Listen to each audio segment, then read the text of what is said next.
ঝালকাঠির ভীমরুলি এলাকায় ঐতিহ্যবাহী ভাসমান পেয়ারা হাট ও স্থানীয় পেয়ারা বাগান পরিদর্শনে গেছেন বাংলাদেশের মার্কিন রাষ্ট্রদূত ব্রেন্টি ক্রিস্টেনসেন।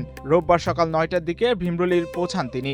এ সময় স্থানীয় পেয়ারা চাষিরা মার্কিন রাষ্ট্রদূতকে স্বাগত জানান। রাষ্ট্রদূত চাষিদের ধন্যবাদ জানান এবং তাদের সঙ্গে সেলফিও তোলেন। পরে ডিঙ্গি নৌকা ও ট্রলারে করে ভীমরুলির ভাসমান পেয়ারা হাট ঘুরে দেখেন তিনি।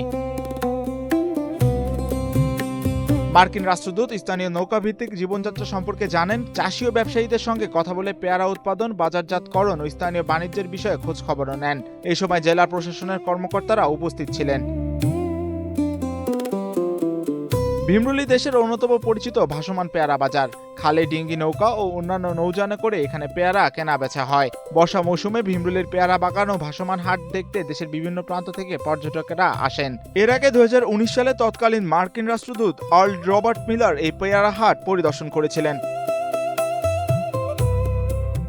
ঘন ধান পুষ্প ভরা আমাদেরই বসুন্ধরা। স্যার, আমাদের খেলার মাঠের দেয়াল ভাঙতে এসেছে।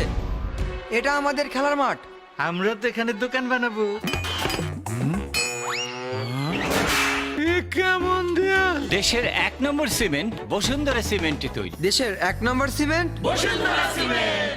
বসুন্ধরা সিমেন্ট, প্রজন্মের বন্ধন।